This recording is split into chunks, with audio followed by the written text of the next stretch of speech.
Hello friends, मैं मुकेश वर्डवाल एक बार फिर से अपने यूट्यूब चैनल पर आप सबों का हार्दिक स्वागत और अभिनंदन करता हूं। उम्मीद करता हूं कि आप सब स्वस्थ होंगे, कुशल होंगे। और आज के इस सेशन में समसामयिक मुद्दे के एक बहुत ही महत्वपूर्ण टॉपिक के बारे में बात करेंगे। हालांकि थोड़ा पुराना है, लेकिन जून माह की ही घटना है। और ये जो घटना है वो 5 जून की है। और ये भारत में संविधान के प्रगति के दृष्टिकोण से एक बहुत ही महत्वपूर्ण निर्णय है केरल हाई कोर्ट का। ये न्याय निर्णय के क्षेत्र में एक मील का पत्थर माना जा सकता है। केरल हाई कोर्ट ने जो 5 जून को अपने एक निर्णय में बहुत ही महत्वपूर्ण बात करी थी, और वो महत्वपूर्ण बात थी कि नग्नता हमेशा अश्लीलता का पर्यायवाची नहीं होता। यानी कि नग्नता का मतलब हमेशा अश्लीलता से लगाया नहीं जाना चाहिए। सवाल ये उठता है कि केरल हाई कोर्ट का यह जो ऐतिहासिक निर्णय था, जिसमें कई बिंदु की महत्वपूर्ण बातें की गई थी, वो सारी बातें क्या है, किस संदर्भ में बहुत ही महत्वपूर्ण है, और वो कौन सा ऐसा मामला था जिसकी वजह से केरल हाई कोर्ट को यह न्याय निर्णय करना पड़ा। बात है रेहाना फातिमा से संबंधित है। रेहाना फातिमा केरल राज्य की रहने वाली एक मुस्लिम सोशल एक्टिविस्ट है। उनकी जो एक्टिविटीज़ है, जो सोशल एक्टिविटीज़ है, वो सोशल एक्टिविटीज़ मुख्य रूप से जुड़ा हुआ है महिलाओं के सशक्तिकरण और महिलाओं को पुरुष के समान धरातल पर रखने के लिए वैचारिक दृष्टिकोण से उन दोनों को एक ही समकक्षीय स्थान पर रखने के लिए जो है उनका आंदोलन पिछले कई सालों से संचालित होता रहा है। और अपने आंदोलन की वजह से वो बहुत ही ज़्यादा चर्चे में रही और बहुत ही ज़्यादा विवादों से घिरी रही, यहाँ तक कि उन्हें जेल की हवा भी खानी पड़ी। और सवाल फिर ये उठता है कि रेहाना जो फातिमा है, वो रेहाना फातिमा का जो अपना जो स्टैंड है महिलाओं को पुरुष के समकक्ष खड़ा करने की, उस स्टैंड के पीछे उनका कॉन्सेप्ट क्या है। और दूसरी महत्वपूर्ण बात कि वो जो है किस तरह से अपने को प्रस्तुत करती है महिलाओं को पुरुष के समकक्ष रखने का। तो वो कई बार ऐसा हुआ, कई चीज़ें, कई घटनाएं हैं जिनके बारे में आगे बताऊंगा। उसके आधार पर हम इस बात का अनुमान लगा सकेंगे या इस बात का परिचय प्राप्त कर सकेंगे कि रेहाना फातिमा आखिर में है क्यों, कौन, और उनकी जो पिछले जो भी विवादास्पद उनकी जो गतिविधियां रही है, जिनकी वजह से चर्चे में वो रही, वो मामले कौन कौन से हैं। और साथ में हम सब इस बात को भी समझने की कोशिश करेंगे कि केरल हाई कोर्ट का जो ताज़ा मामला है और ताज़ा जो निर्णय है, वो रेहाना फातिमा के किस एक्टिविटी की वजह से है। रेहाना फातिमा की बात करें तो हमने आपको बताया कि केरल राज्य की वो एक सोशल एक्टिविस्ट है, और उनकी जो अपनी एक फ़िलॉसफी है, वो फ़िलॉसफी यही है कि पुरुषों को हमेशा से महिलाओं की तुलना में एक विशेष और श्रेष्ठ स्थान देने की जो है वो क्या है कि समाज की कोशिशें रही है।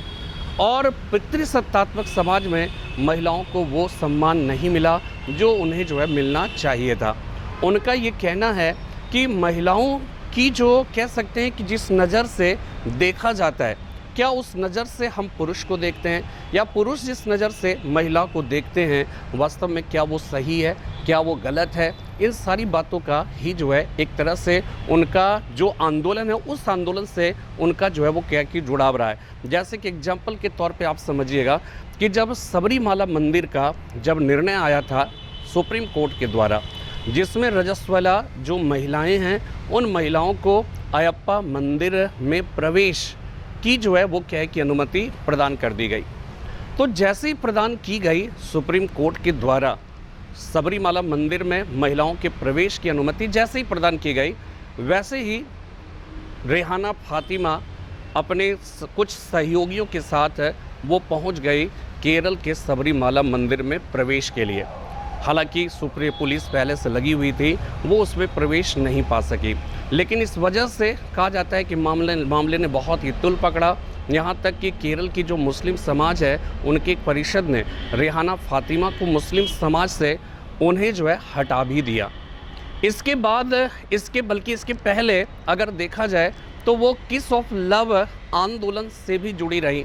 किस ऑफ लव जो आंदोलन था, वो आंदोलन केरल के जो कह सकते हैं कि जो सोशल पुलिस, ठीक है, जो वहाँ पर एक तरह से मोरल पॉलिसिंग की जो बात वहाँ पर हो रही थी, जिसके अंतर्गत क्या था कि जो युवा युवती जो जोड़े हैं वो आपस में मिलकर आलिंगन करते हुए, है ना, जब इस तरह की सार्वजनिक स्थलों पर उनकी जो है कह सकते हैं कि बहुत सारी ऐसी हरकतें थी जो सामाजिक दृष्टिकोण से, नैतिक दृष्टिकोण से वो अस्वीकार्य थी।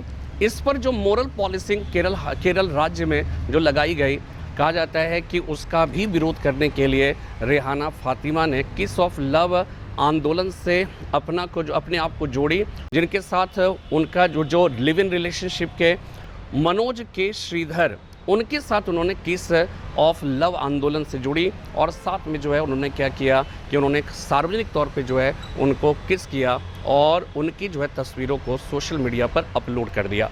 इस वजह से भी जो है वो क्या है कि चर्चे में रही। इसके अलावा जो है रेहाना फातिमा जो केरल राज्य का ओणम त्यौहार के साथ मनाए जाने वाला जो टाइगर डांस है, उस टाइगर डांस में भी जो है उससे संबंधित भी उनका एक विवाद है। और वो विवाद ये है कि टाइगर डांस जो है वो वास्तव में केरल राज्य में ओणम त्यौहार के बाद, और केरल राज्य में भी विशेषकर त्रिशूर जो राज्य है, त्रिशूर जो जिला है, उसी त्रिशूर जिला में पुरुषों के द्वारा किया जाने वाला वो क्या है कि एक प्रकार का नृत्य है, ठीक है, उसे पुली कली भी कहा जाता है। और उसमें ये कहा जाता है कि रेहाना फातिमा वो ऐसी पहली महिला बनी जो टाइगर डांस में पार्टिसिपेट की, और उन्होंने ये कहा कि ये पुरुषों का जो ये नृत्य है ये सिर्फ पुरुष ही क्यों करेंगे, महिलाएं क्यों नहीं कर सकती हैं। तो वो भी अपनी जो है टाइगर के वेशभूषा में उसमें पहुंच गए। तस्वीरों में सब कुछ जो है मैंने उसे प्रस्तुत करने की कोशिश की है। टाइगर डांस के बारे में आपको कुछ जानना है, वो सब चीज़ें जो है वहाँ पे लिखी हुई है। और ये सब अपने आप में क्या होता है कि कई बार बहुत सारी ऐसी घटनाएं जो है वो घटित होती है डे टू डे लाइफ में, बहुत सारी ऐसी जो है घटनाएं प्रकाश में आती है जो अपने साथ कह सकते हैं कि सामाजिक, आर्थिक, सांस्कृतिक, राजनीतिक हर मुद्दों को अपने में समाहित किए हुए रहती है। तो इस वजह से क्या होता है कि एक एस्पायरेंट्स जो आईएएस और पीसीएस की तैयारी करते हैं, जो भी प्रतियोगी परीक्षा की तैयारी करते हैं, उन सभी अभ्यर्थियों को इस बात पर विशेष तौर पर ध्यान देना चाहिए कि जो घटनाएं घटित हो रही है उसके सामाजिक, आर्थिक, राजनीतिक, ऐतिहासिक, सांस्कृतिक उसके पहलू क्या हैं, और उससे जुड़ी हुई जो भी बातें हैं उन सारी बातों से प्रश्न जो है किसी न किसी रूप में प्रतियोगी परीक्षाओं में पूछे जाते हैं।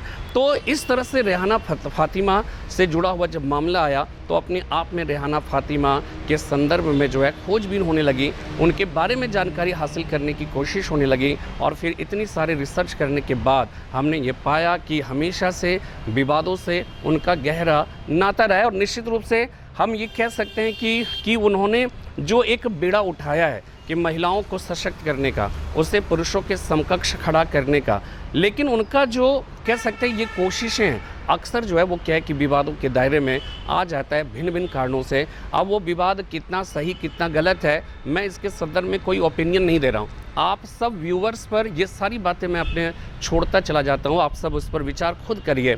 लेकिन जो ताज़ा तरीन मामला है, उस ताज़ा तरीन मामले की बात करें तो रेहाना फातिमा ने 2018 ईस्वी में क्या किया कि अपने 2 नाबालिग जो बच्चे थे, उन बच्चों से अपने सेमी न्यूड बॉडी, यानी कि ऊपर की जो शरीर है उस शरीर पे वस्त्र हटाकर और अपने बच्चे को उन्होंने पेंटिंग करने के लिए दे दिया। जस्ट लाइक कि अपने ऊपर का जो तन है उस तन को वस्त्र विहीन करके उन्होंने क्या किया कि उसको कैनवस के रूप में अपने बच्चों को जो है इस्तेमाल करने की अनुमति प्रदान कर दी, चित्रकारी करने की अनुमति प्रदान कर दी। और वो उस बच्चे ने चित्रकारी करी, और चित्रकारी करने के बाद फिर क्या होता है कि रेहाना फातिमा ने उसकी वीडियोग्राफी कराई और उस वीडियो को सोशल मीडिया पे अपलोड कर दिया। तो फिर क्या होता है कि ये मामला तुल पकड़ने लगता है और केरल पुलिस ने पुलिस एक्ट के अंतर्गत, इसी तरह से पॉक्सो एक्ट के अंतर्गत, इसी तरह से जुवेनाइल एक्ट के अंतर्गत, इसी तरह से आईटी एक्ट के अंतर्गत जो है कई प्रकार की धाराएं उनके ऊपर लगाई गई। इसके बाद ये मामला केरल हाई कोर्ट में पहुंचा। केरल हाई कोर्ट ने क्या किया कि उन्होंने ये निर्णय दिया कि रेहाना फातिमा की जो कह सकते हैं उनके कृत्य हैं वो कृत्य अवैधानिक नहीं है, वो असंवैधानिक नहीं है। कई महत्वपूर्ण बातें ऐसी की जो कि न्याय निर्णय के दृष्टिकोण से मील का पत्थर बन गया। न्यायमूर्ति कौसर एडप्पा गत ने कहा, यह अनुमान लगाना संभव नहीं है कि उन्होंने अपने बच्चों का उपयोग किसी यौन कृत्यों के लिए नहीं किया था। अदालत ने कहा कि उन्होंने केवल अपने शरीर को कैनवस के रूप में इस्तेमाल करने की अनुमति दी ताकि उनके बच्चे पेंटिंग कर सके। एक महिला अपने बारे में स्वायत्त निर्णय ले सकती है। यह संविधान के अनुच्छेद 21 द्वारा हर एक व्यक्ति को स्वतंत्रता दी गई है। यानी कि न्यायमूर्ति कौसर एडप्पा गत के नेतृत्व में जिस पीठ का गठन किया गया, उन्होंने ये कहा कि एक महिला अपने बारे में स्वायत्त निर्णय ले सकती है। ठीक है, इसके बाद उन्होंने एक और बहुत ही महत्वपूर्ण बात करी। उन्होंने ये कहा कि नग्नता और अश्लीलता हमेशा पर्यायवाची नहीं होता। अभियोजन पक्ष ने दावा किया था कि फातिमा ने वीडियो में अपने ऊपरी शरीर को उजागर किया था और इसलिए यह अश्लील और अशोभनीय था। अभियोजन पक्ष की दलीलों को खारिज करते हुए अदालत ने कहा कि नग्नता और अश्लीलता हमेशा पर्यायवाची नहीं होते। साथ में इसके अतिरिक्त जो है केरल हाई कोर्ट ने यह भी कहा कि नैतिकता और वैधानिकता दो अलग बातें हैं। नैतिकता और वैधानिकता दो अलग बातें हैं, ये अपने आप में बहुत ही महत्वपूर्ण है। और महत्वपूर्ण इसलिए है क्योंकि ये जब आप इथिक्स पढ़ते हो ना, तो इथिक्स में संवैधानिकता और नैतिकता एक अपने आप में अलग टॉपिक है। यानी कि बहुत सारी ऐसी बातें हो सकती है जो संवैधानिक दृष्टिकोण से गलत हो, लेकिन क्या होता है नैतिक दृष्टिकोण से वो सही है। बहुत सारी ऐसी बातें हैं जो नैतिक दृष्टिकोण से गलत है लेकिन संवैधानिक दृष्टिकोण से सही है। अगर आप लिव इन रिलेशनशिप की बात करें, अगर आप समलैंगिक विवाह की बात करें, तो ये नैतिकता के दृष्टिकोण से गलत हो सकता है लेकिन संवैधानिक दृष्टिकोण से वो गलत नहीं हो सकता है ना। तो इसी वजह से सुप्रीम कोर्ट ने यह भी कहा कि नैतिकता और वैधानिकता दो अलग बातें हैं। कोर्ट ने महिला को सारे आरोप से बरी करते हुए दो मुख्य बातों को रेखांकित किया। एक तो यह कि नग्नता का मतलब हमेशा अश्लीलता नहीं होता, और दूसरी बात यह कि नैतिकता और वैधानिकता दो अलग बातें हैं। जो बात किसी को अनैतिक लगती है वह किसी और को नैतिक भी लग सकती है। यह भी याद रखना आवश्यक है कि जिसे कुछ लोग या लगभग हर कोई अनैतिक मान रहा हो, वह भी आवश्यक नहीं कि वह गैर कानूनी भी हो। साथ में जो केरल हाई कोर्ट है, उस केरल हाई कोर्ट ने यह भी कहा कि हमारे देश में बहुत सारे ऐसे मंदिर हैं, उन मंदिरों की दीवारों पर बहुत सारी जो है नग्न स्त्री पुरुष के तस्वीरों का या मूर्तियों का अंकन हुआ है, लेकिन वो अश्लीलता के दायरे में तो नहीं आता। यानी कि नग्नता जो है हमेशा अश्लील नहीं होता। जैसे एग्जाम्पल के तौर पे अगर आप इसको ऐसे समझना चाहें तो जैसे जैनी लोग जो होते हैं, है ना, जो खासकर जो दिगंबर होते हैं, वो दिगंबर तो नग्न रहते हैं, लेकिन क्या आप उनको अश्लील कहेंगे? या फिर एक बच्चे की माँ जो है अपने बच्चे को ब्रेस्ट फीडिंग करा रही है, तो उन कृत्यों को हम अश्लीलता के दायरे में तो नहीं रख सकते। तो इस आधार पर केरला हाई कोर्ट ने ये कहा कि चाहे मंदिर में जो अंकित है, जो मूर्तियां हैं, उनको देख लीजिए, या फिर जैनी लोगों को देखिए, या फिर जो है आप अगर कह सकते हैं कि बच्चों के संदर्भ में जो ब्रेस्ट फीडिंग कराती महिलाएं हैं, उनको अगर देख लीजिए, तो आप ऐसी नग्नता को अश्लीलता की श्रेणी में नहीं रखते। तो ये सारी बातें हैं और इसके आधार पर आप आकलन कर सकते हैं कि जो केरल हाई कोर्ट का जो ये डिसीजन रेहान फातिमा के संदर्भ में रहा, ये अपने आप में बहुत ही महत्वपूर्ण रहा। ये अपने आप में एक प्रकार से समझ जाइए कि न्याय निर्णय के दृष्टिकोण से बहुत सारी ऐसी अस्पष्ट जो मुद्दे होते हैं, उन मुद्दों का स्पष्टीकरण हुआ। और आप इस बात को भी समझ लीजिएगा, जैसा कि अभी बताया कि बहुत सारी ऐसी केरल हाई कोर्ट या सुप्रीम कोर्ट के या भारत के किसी भी उच्च न्यायालय के बहुत सारे ऐसे निर्णय होते हैं जो निर्णय कुछ हमें विचलित करते हैं, हमें लगता है कि ये कैसा निर्णय है।